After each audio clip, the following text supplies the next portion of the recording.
excelente, Sergio. La verdad, bueno, estuve anotando varias cositas. Creo que Marcelo también por ahí estuvo agendando algunas cosas. La verdad que muchos datos como para rescatar, algunas preguntas que surgen. Imagino que ahora a lo mejor en el público van a ir saliendo algunas preguntas más. Yo quiero empezar a lo mejor por el final y rescatar algunos puntos de importancia que vos nos diste, que los remarcaste en las diapos, pero quería recalcarlo, ¿no? El tema, este último punto que vos hablás de la importancia de las articulaciones esenciales y no esenciales, ¿no? Tener en cuenta eso al momento de establecer las prioridades que tienen en cuenta ustedes, y para nosotros como rehabilitación el tema de qué articulaciones son consideradas esenciales y no esenciales para la estabilidad, para la fijación y para ese funcionamiento del pie. Me pareció un dato muy interesante la compensación y lo que hablaste de la astragalo-escafoidea y esa compensación que a veces nos da, o donde podemos trabajar para mejorar o mantener una movilidad después de una artrosis de tobillo, ¿no? O sea, el tener en cuenta ese aspecto al momento de rehabilitar, donde a veces nos tocan. A mí, yo me acuerdo de un caso puntual de una chica muy joven, trabajaba en un circo, la familia tenía un circo, se cayó de altura, hizo una fractura, bueno, de pilón tibial, y termina con una artrodesis, una piba que en ese entonces tenía unos 20 años. Bueno, un dato interesante es saber que se puede compensar esa movilidad desde otro lado y poder trabajar eso, ¿no?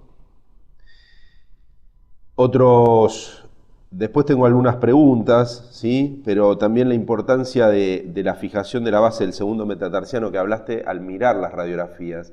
Yo estaba mirando y estaba repasando unas imágenes que tengo de pacientes, tengo las radiografías, no tengo los pacientes, y estaba mirando ese punto, ¿no? Donde a ver si estaba esos pacientes que en su momento recibimos. No sé si podés tomarme la compu mía, Rubén, así vemos si se cumple esto de fijar ese segundo metatarsiano. A ver si ahí lo vemos más grande. Ahí está, ¿no? Estos son imágenes que tengo de fijaciones.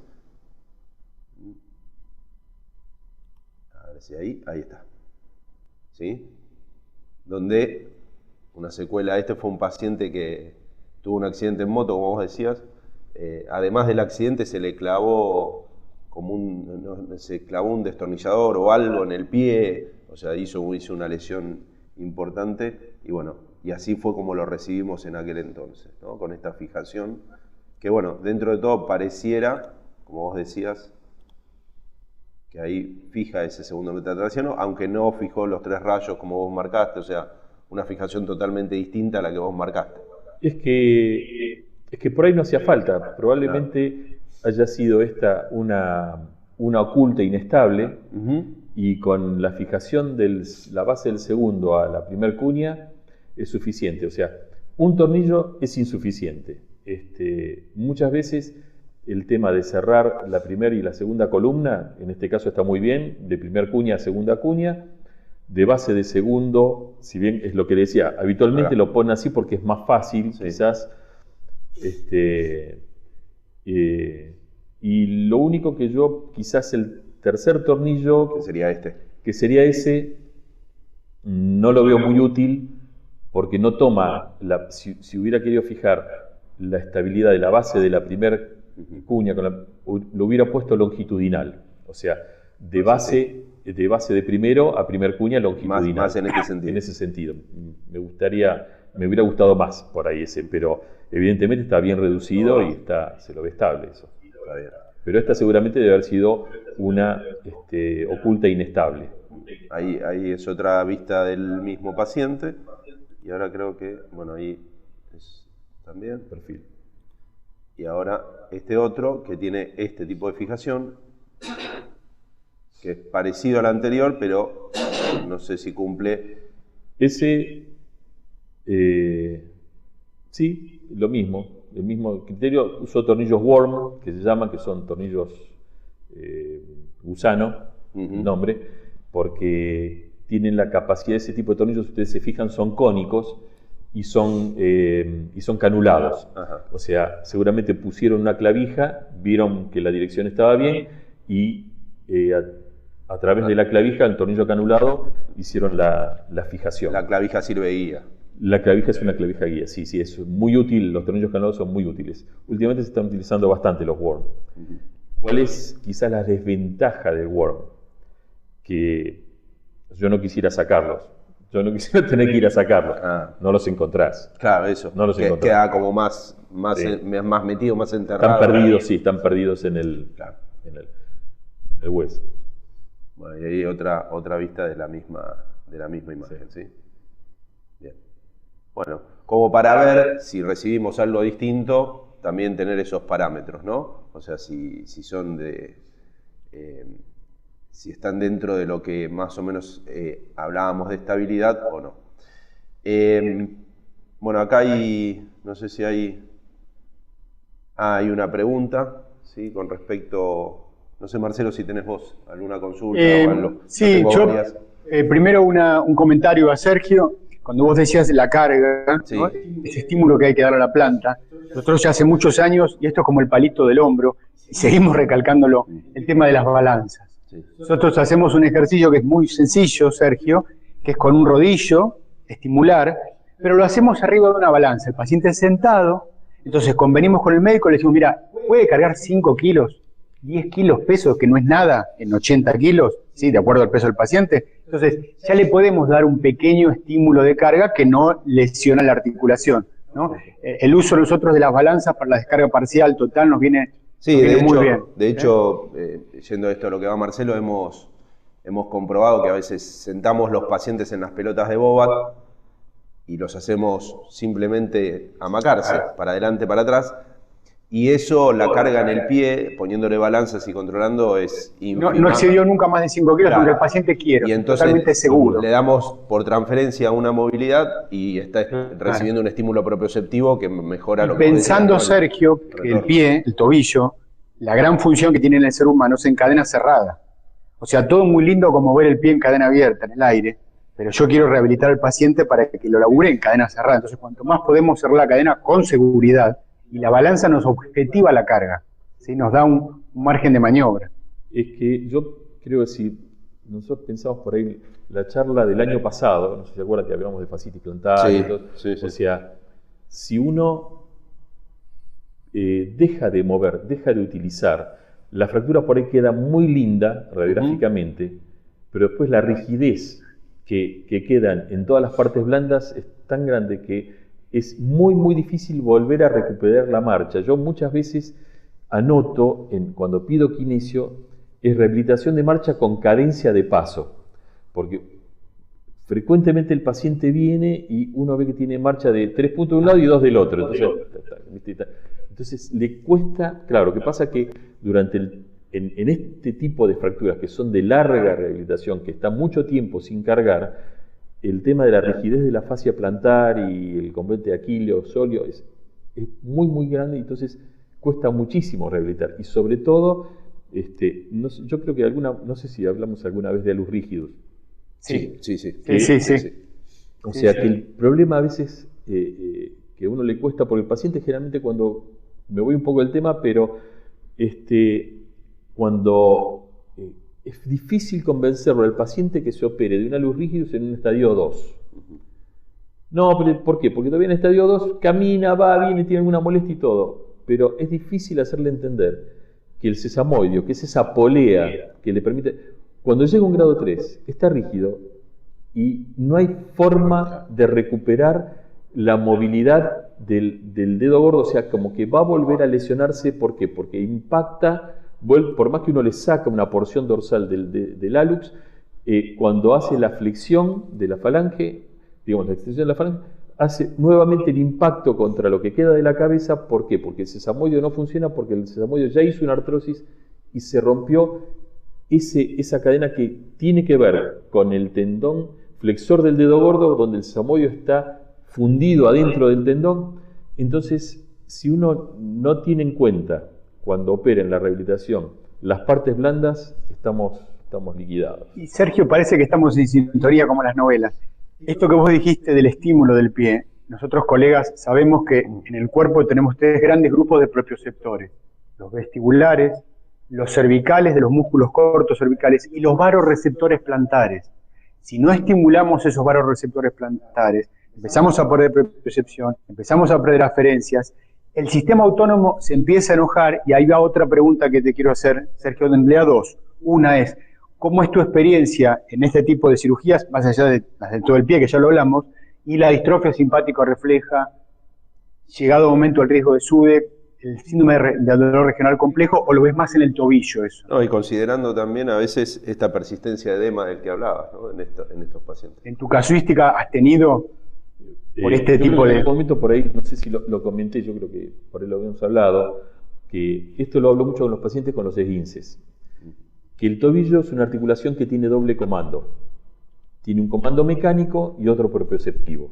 Mucha gente, uno la toma y tiene un esguince, una laxitud, que diría, esta laxitud no es normal, es patológica. Y el paciente dice, pero yo camino y no tengo ningún problema. Evidentemente la propiocepción funciona muy bien, entonces no tiene inconvenientes. Entonces uno paciente no lo toca, porque si está bien y con eso anda, bárbaro. Y hay pacientes que tienen muy poca inestabilidad y andan mal y se quejan porque se tuercen el tobillo y todo, con muy poca inestabilidad mecánica. Pero ¿qué pasa? Tienen muy mala propiocepción. Entonces, eso no está funcionando. Y con respecto al SUDEC, yo creo que el SUDEC es como dicen, ¿no? Con las úlceras, con una gastritis, o sea, no hace SUDEC el que quiere, sino el que puede. Claro, a eso iba, ¿no? O sea, tiene que tener una personalidad. ¿Qué grupo etario, qué sexo, qué predilección, ¿no? Predispuesta a eso. Generalmente, el sexo femenino tiene más propensión y los laborales tienen mucha más propiocepción a hacer SUDEC. Muchísimo más propensión. Yo tuve 14 años haciendo como consultor de MAFRE y operaba a muchos pacientes. ¿Por qué? Porque me llegaban tarde. Entonces, cuando me Para llegaba, el exterior, MAFRE, una RT, una aseguradora de riesgo de trabajo, porque por ahí en España no. En España sí saben que es MAFRE. Sí. Acá se fue, después la tomó Galeno como RT, pero estuve muchos años con él y la cantidad de SUDEC era importante. Por eso, ¿a qué voy con esto? Que el componente psicológico es muy importante para la realización de un SUDEC, porque el paciente, cuando son lesiones cortas, no hay problema. Ahora, cuando son lesiones largas, de meses, el paciente empieza con su angustia de qué me va a pasar con el trabajo, voy a volver, no sé si volver, porque no sé si me siento tan bien, o quiero volver pero no quiero volver. Entonces empieza con toda una serie de ansiedades, más la atrofia que tuvo por todo el tiempo inmovilizado y la rehabilitación de la kinesiología, digamos, de la rehabilitación de su cirugía. Entonces entran a terciar un montón de factores que hacen que el SUDEC tenga mayor probabilidad de aparecer. Ahora, ¿el SUDEC se cura? Sí se cura. ¿Puede tardar, pero hoy con médicos especializados en distrofia simpático refleja, con medicación endovenosa como el pamidronato o algunas otras drogas que yo... En el encuentro anterior hablamos justo de todo esto. Toco de oído, pero ¿se cura? Sí se cura. O sea, si aparece un SUDEC, se cura. Lo único que hay que tener presente es, primero, lo más difícil que es diagnosticarlo, porque dice, no, tiene osteoporosis. No, no es una osteoporosis. Es una osteoporosis moteada, es una osteoporosis particular, localizada y puntual de esa región, que se ve en manos y en pies, generalmente en pies, y que se cura. Yo creo que lo más importante que el paciente tiene que saber, porque como justamente esto se da en pacientes que generalmente tienen un componente de ansiedad alto, es importante remarcarles que esto se cura y que vuelve a la normalidad, pero que justamente necesitamos del compromiso del paciente y el acompañamiento del terapeuta, sea kinesiólogo o traumatólogo, ¿no? O sea, generalmente los traumatólogos no nos caracterizamos por la paciencia, pero bueno, pero es así. paciencia que tenemos los kinesiólogos, que somos como la nodriza, y me tiraste un montón de centros. Primero, el otro día lo hablamos en nuestra cátedra en pseudopatología quirúrgica, no hay que confundir hiperlaxitud con inestabilidad.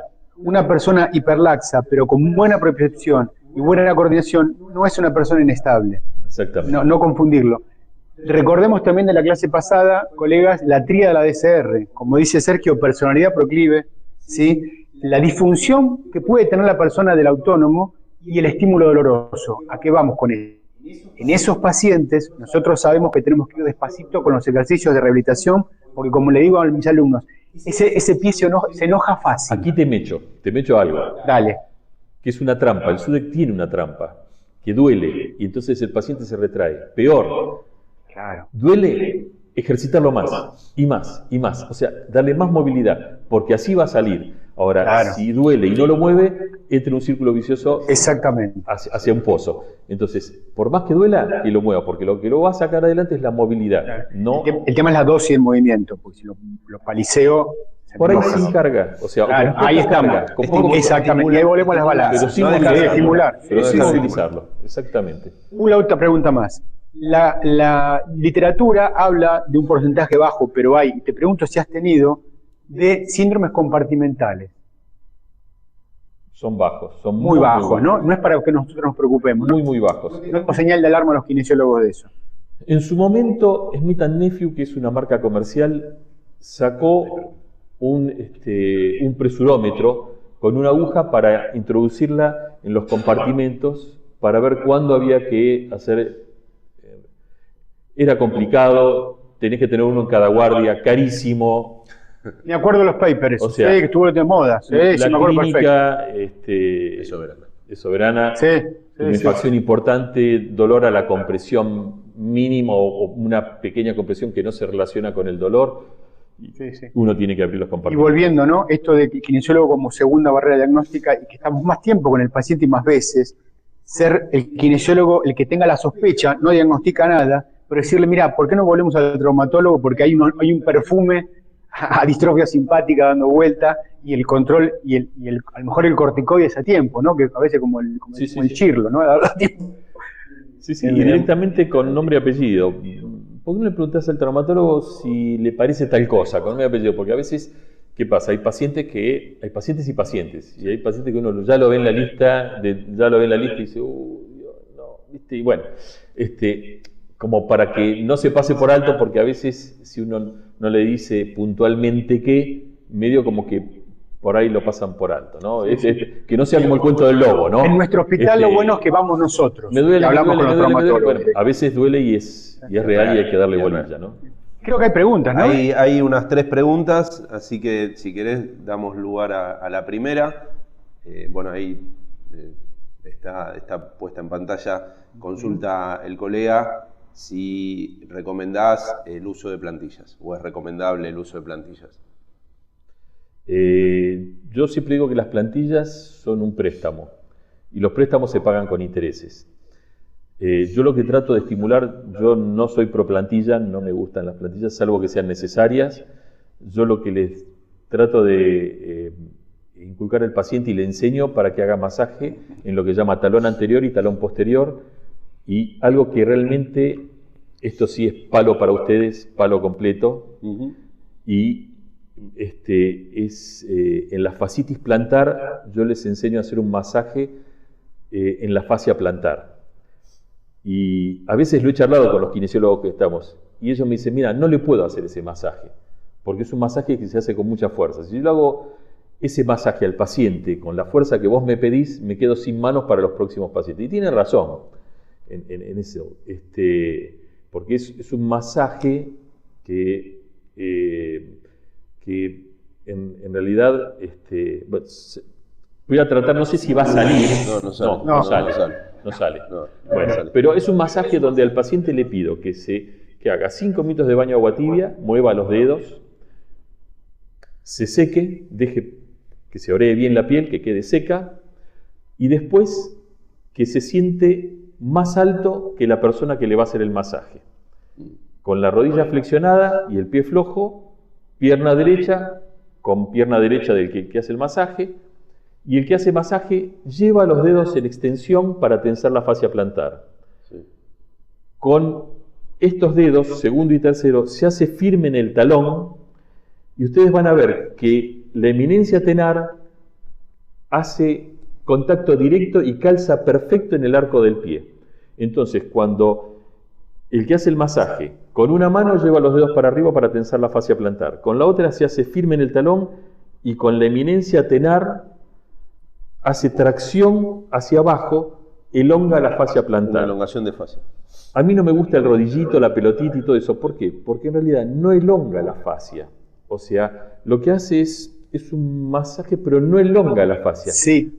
Esto elonga la fascia y ¿qué pasa?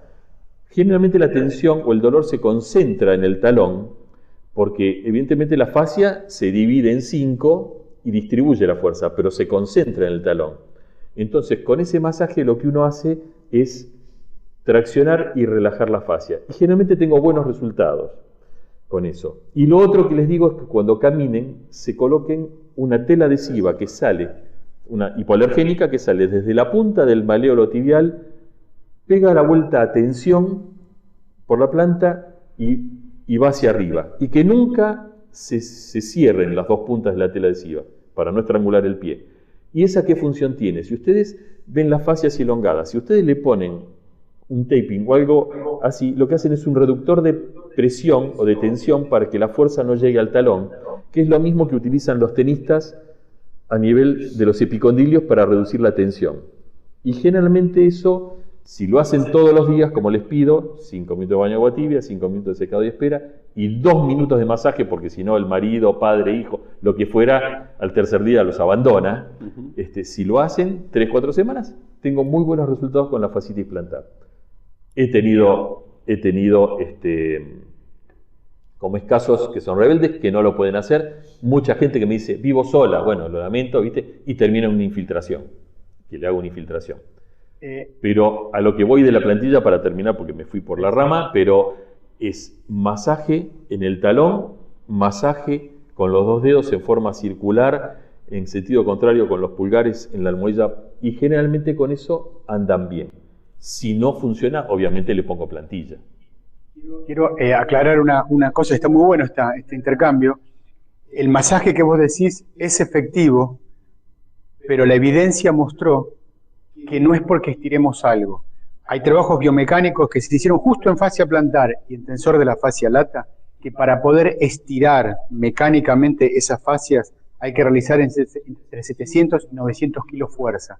O sea, no existe mano humana, porque no tenemos ni punto de apoyo para hacer ese peso, pero que clínicamente sirve, indudablemente porque vos lo viste en tu práctica, ¿sí? Pero aparentemente no es porque estiramos una fascia, sino por los estímulos mecánicos y neuromusculares que producimos por la presión. Entonces, por ahí lo que hay que hacer es tratar de reproducir esa presión, pero empezar a entender, porque la evidencia con estudios biomecánicos se hicieron ya, que nosotros también pensábamos que estirábamos algo, y se mostró que la fascia esa no se estira con unos valores que nosotros podemos llegar a implementar. Sí. No, es imposible mecánicamente uno poder estirar esa fascia. Pero está muy bueno lo que vos decís, y también recordarnos que ya no estamos yendo para otra patología, la clara asociación que también mostró la evidencia entre la fascitis plantar y la depresión. O sea, no cualquiera hace una fascitis plantar, en cuanto a la personalidad de la fascitis plantar. Por ahí no sé si se han puesto muy de moda el stretching, la zumba, la samba, el step, y están el estímulo y le dan estímulo. Y yo creo que Obviamente. el tema obesidad, estar mucho tiempo parado o el rebote repetido te lo hace. Ahora, es cierto que también todo, al estar en tensión, la persona que es por ahí ansiosa, depresiva, al estar en tensión permanente, evidentemente facilita mucho la aparición de la fascitis plantar. La inflamación sistémica que baja el umbral de dolor. Y volviendo a esta patología que nos convocó, 2 preguntas quiero hacerte, Sergio. Puntas de pie. ¿Sí, no? ¿Cuándo?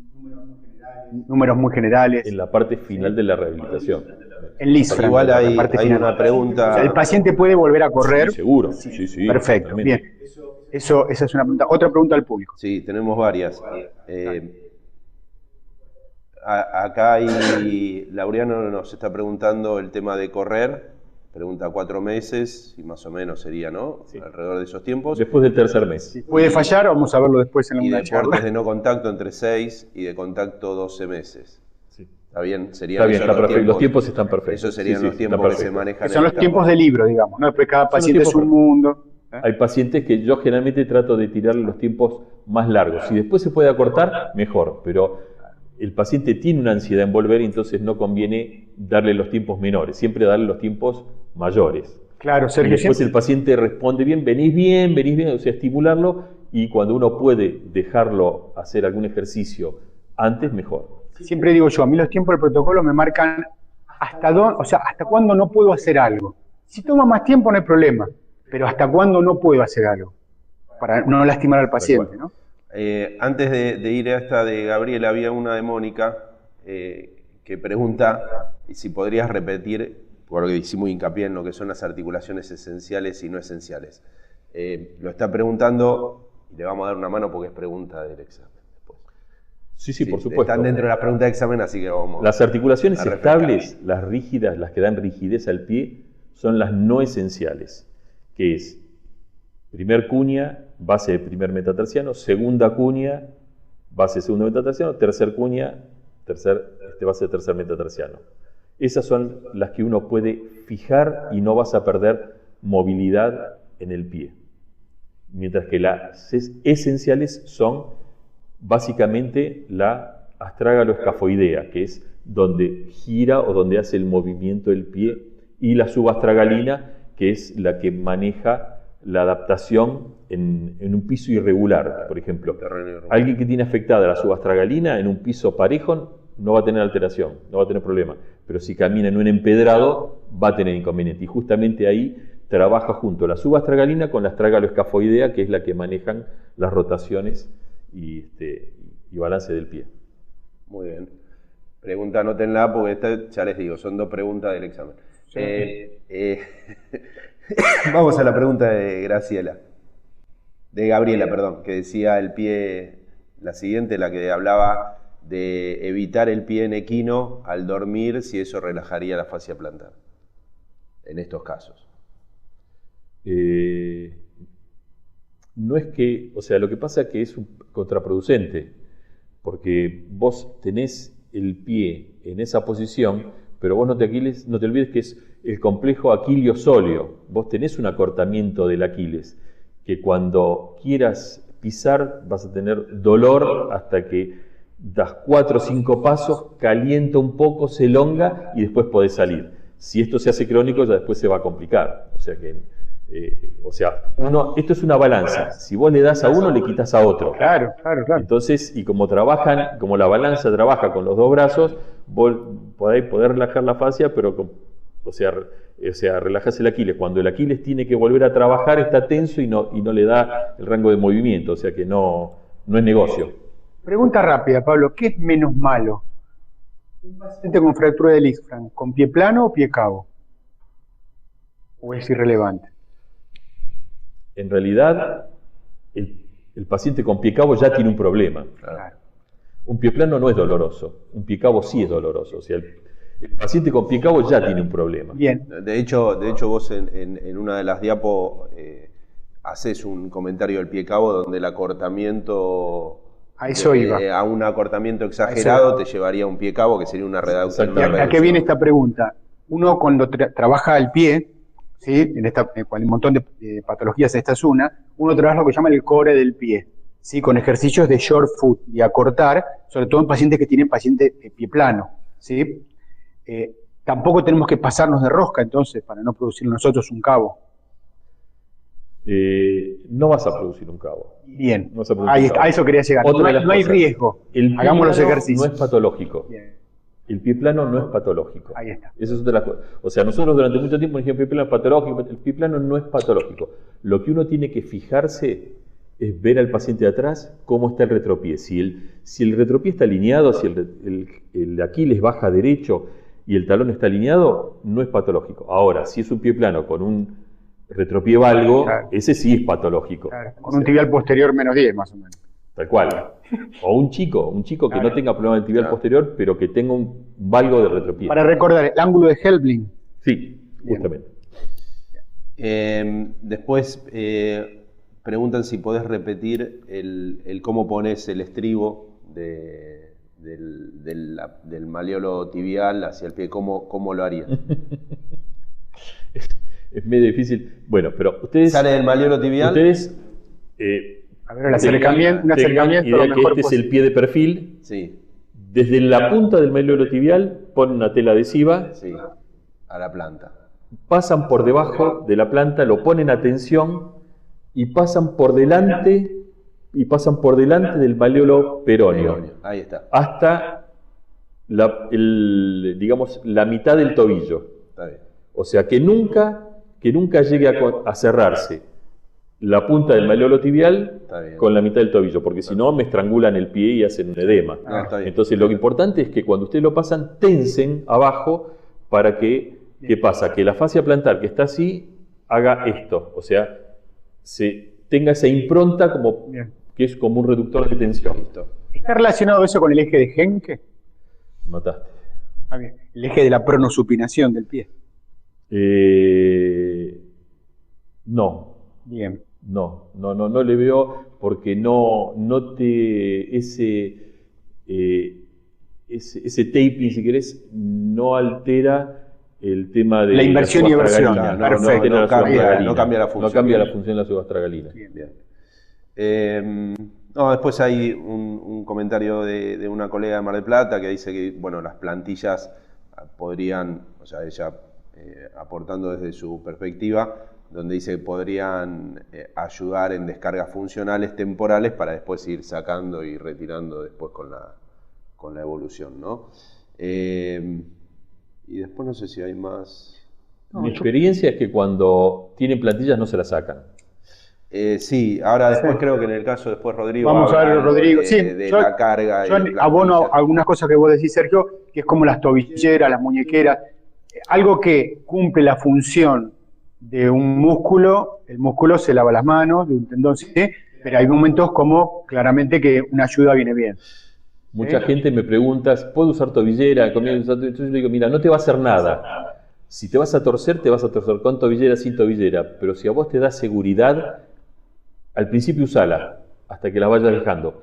Porque a veces la inseguridad hace que te produzcan lesiones. Porque está Bueno, piso, no piso, como piso. Entonces, hasta que vos te sientas seguro, usala y después claro, la vas dejando. sin irnos de mucho de tema, mi sobrina tiene un esguince, ¿no? Ahora está cruzando, juega en la primera de un club de vóley. Y claro, tiene el fetichismo de las tobilleras. Le digo, no, mirá, vos, la tobillera, en el momento, usala ahora en este momento como para destetarla en el partido. No la uses en el entrenamiento, porque vos tenés que entrenar ese pie. Entonces, vos querés usarla por miedo, ¿sí? Que yo no lo usaría nunca, pero ponele por miedo, usarla en el partido. Pero no en el entrenamiento, porque si no, no vas a trabajar nunca los músculos que estabilizan el tobillo. Exactamente, porque uno lo que yo les pido generalmente cuando vayan, que entrenen. O sea, yo tengo un esquema de rehabilitación que lo utilizamos en Ferro hace 35 años atrás, que a mí me sigue dando resultados. Cuando yo hago la rehabilitación de un paciente de cualquier lesión, le digo, bueno, la lesión está bien, empecemos con entrenamiento. Pero La planificación. Caminá 3 kilómetros. Cuando vos caminás bien 3 kilómetros, empezás a trotar en el medio. O sea, llegás al 1,5 kilómetros, trotás 100 metros. Un Farlek. Venís bien, trotás 300. Venís bien, cuando vos llegás a caminar 500 metros, trotar 2 kilómetros y caminar 500 metros, bien que no tenés problema, empezás con entrenamiento de deporte. El deporte que vos hagas. Pique, frenar, patear un arco, moverte de costado, moverte hacia atrás. Cuando vos eso lo haces bien sin problema, empezás a jugar. Medio tiempo y después un tiempo. Con este tipo de rehabilitación no he tenido inconvenientes y generalmente responde muy bien. Si en algún momento ves que venís avanzando, venís haces 1 kilómetro bien, 1,5 kilómetros, te molesta, volvés para atrás a 1 kilómetro, te estabilizás ahí y después volvés a subir. Y con eso generalmente, porque los tiempos son objetivos, no Claro, son tiempos. hemos tomado en otros momentos del curso, tal vez tendríamos que repetirlo, Pablo, el tema del concepto de la planificación, ¿sí? Macrociclo, microciclo, que a veces eso se malentiende que es para el deportista nada más. No, tengo una paciente con un reemplazo de rodilla, que estamos teniendo una planificación, como vos decís, para ir a hacer las compras. O sea, no es porque ha jugado los Juegos Olímpicos, no. Pero tener la planificación hecha, ¿no? Es por eso le digo, generalmente en las fracturas, cuando los largo, digo, bueno, caminá 200 metros, 100 de ida, 100 de vuelta. ¿Venís bien? Hace una vuelta a manzana. Y paulatinamente vamos haciendo cada vez más, más allá de la kinesio. Yo tengo una pregunta y ya cerramos. Dale, y ya lo dejamos a Sergio, así largamos con la charla de Rodrigo. Rodrigo Mar del Plata. Igual gentilmente Sergio me dijo que te quedarías después a un golazo. Así que el tema, vos mostraste en una de las imágenes el tornillo que se rompió. Sí. ¿Eso con qué lo relacionaron, a qué lo podés atribuir? Si tiene que ver con una carga precoz del paciente, que a lo mejor cargó peso antes de tiempo. Me voy un poco de tema, pero quizás lo van a tener más presente en las lesiones de sindesmosis, en el tobillo. Está bien. Está comprobado, y los estudios, que el 50% de los tornillos suprasindesmales están mal puestos. Y que el organismo solo los rompe, y cuando se rompe, se acomoda, o sea, el organismo lo pone en su lugar. Quiere decir que no estuvo bien reducida. O sea que el organismo solo se encaja. Cuando vos le armás el contexto, porque de hecho el paciente ese siguió bien, pero es como que estaba apenas desubicado. Cuando se rompió el tornillo se ubicó. Y eso es lo que pasa a veces con los tornillos suprasindesmales.